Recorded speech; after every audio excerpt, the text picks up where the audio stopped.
राम राम श्री राम राम राम राम राम राम राम राम राम राम राम। जय श्री राम दोस्तों, कैसे हो आप सब। स्वागत करता हूं आप सबका एक नए अंक में, एक नए एपिसोड में अपने YouTube चैनल स्टोरीज ऑफ बाबा नीम करौली, जहां मैं आप लोगों के साथ शेयर करता हूं बाबा नीम करौली महाराज की जीवनी, उनके कुछ किस्से और उनके कुछ अद्भुत चमत्कार। दोस्तों, महाराज जी के कई सारे किस्से हमने पहले भी आप लोगों को बताए हैं, जहाँ महाराज जी जो है एक ही समय में कई जगहों पर एक साथ दिखाई दिए और कई लोगों को एक साथ दर्शन दिए। महाराज जी कभी पल भर में यहाँ होते हैं, कभी पल भर में वहाँ होते हैं, और महाराज जी की माया है, महाराज जी की माया को कोई भी नहीं समझ पाया। तो आज का एपिसोड जुड़ा हुआ है दोस्तों कुछ ऐसे ही इंसिडेंट के साथ में। एक बार महाराज जी जो है वृंदावन आश्रम में विराजमान थे और महाराज जी ने जो है सुबह सुबह उनके एक ड्राइवर भक्त थे हबीबुल्ला, उन्हें बुलाया और उनसे कहा कि हबीबुल्ला चलो आगरा चलना है। तब हबीबुल्ला ने कहा कि महाराज जी क्या हुआ, अचानक से आपने आगरा जाने के लिए क्यों कहा। तब महाराज जी ने कहा कि मुझे आगरा कुछ अर्जेंट काम है और चलो आधे घंटे का काम है और आधे घंटे में हम वहाँ से फ्री होके वापस आ जाएंगे। तब हबीबुल्ला ने कहा कि महाराज जी आपने शाम को जो है वृंदावन में कई सारे भक्तों को बुलाया है, तो उनका क्या होगा अगर आप वहाँ चले जाएंगे। तब महाराज जी ने कहा कि कोई बात नहीं है, जब तक तो हम जो है वापस जाकर आ जाएंगे। और उसके बाद में जो है हबीबुल्ला ने महाराज जी की आज्ञा के अनुसार जो है गाड़ी निकाली और महाराज जी को लेकर जो है आगरा के लिए रवाना हुआ। उसके बाद में जो है कुछ समय के पश्चात जो है दोपहर के समय तक महाराज जी और हबीबुल्ला जो है आगरा पहुँच गए और महाराज जी जो है वहाँ पे अपना काम करने के लिए चले गए।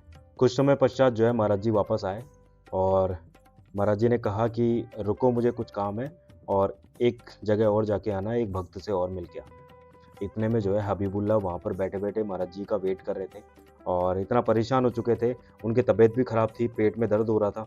तो उन्होंने महाराज जी से कहा कि महाराज जी मेरी तबीयत ख़राब हो रही है और मेरे पेट में दर्द होने लग रहा है, तो कृपा करके जो है आप तुरंत चलिए और मैं अब यहाँ पर जो है ज़्यादा देर नहीं रुकता। तब महाराज जी ने उससे कहा कि कोई बात नहीं, तुम्हारी तबीयत ठीक हो जाएगी और मुझे कुछ समय का ही काम है।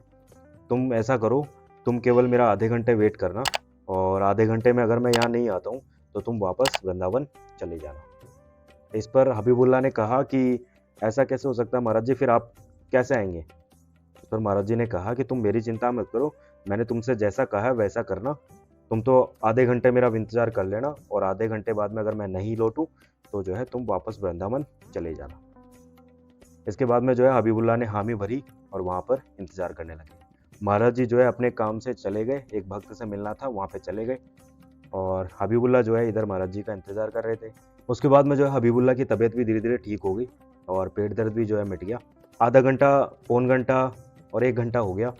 1 घंटा महाराज जी का इंतज़ार करने के बाद में जो है हबीबुल्ला महाराज जी के आदेश के अनुसार जो है वापस गाड़ी लेकर आगरा से वृंदावन के लिए रवाना हो गए। आगरा से वृंदावन जब हबीबुल्ला पहुँचे और आश्रम में जाकर देखा, वहाँ जाकर हबीबुल्ला ने देखा कि महाराज जी तो साक्षात सामने बैठे हुए हैं और इस पर जो है हबीबुल्ला बिल्कुल स्तब्ध रह गए, चौंक गए और जाकर महाराज जी के चरण पकड़ लिए। महाराज जी से पूछा कि महाराज जी ये कैसे हुआ, आप इतना जल्दी आगरा से वृंदावन कैसे आ गए। तब हबीबुल्ला ने कहा कि महाराज जी जब मैं आगरा से निकला था तो मैं जितनी तेज़ चला सकता हूँ उतनी तेज़ मैं गाड़ी चलाकर वृंदावन वापस आया हूँ और यहाँ आकर देखा तो आप साक्षात यहाँ पर बैठे हुए हैं, तो ऐसा कैसे हो गया। इस पर जो है महाराज जी ने हंसते हुए हबीबुल्ला की पीठ पर हाथ रखा और उनसे कहा कि कोई बात नहीं, किसी को मत बताना। और हबीबुल्ला को कहा महाराज जी ने कि हम हवा है, हमें कोई नहीं रोक सकता। इस बात पर जो है हबीबुल्ला ने महाराज जी के चरण में अपना शीश नवाया और वो समझ गए थे कि महाराज जी की लीला है, महाराज जी पल भर में जो है एक स्थान से दूसरे स्थान पर पहुंच सकते हैं। आज के अंक में, आज के एपिसोड में इतना ही दोस्तों, मिलते हैं अगले अंक में, अगले एपिसोड में। अगर आज का एपिसोड आप लोगों को अच्छा लगा हो तो लाइक कीजिएगा, शेयर कीजिएगा, चैनल जरूर सब्सक्राइब कर लीजिएगा। कमेंट बॉक्स में जय श्री राम और जय बाबा नीम करौली महाराज लिखना मत भूलिएगा। मिलते हैं अगले अंक में, अगले एपिसोड में। तब तक के लिए धन्यवाद। जय हिंद, जय भारत, जय बाबा नीम करौली महाराज, जय श्री राम।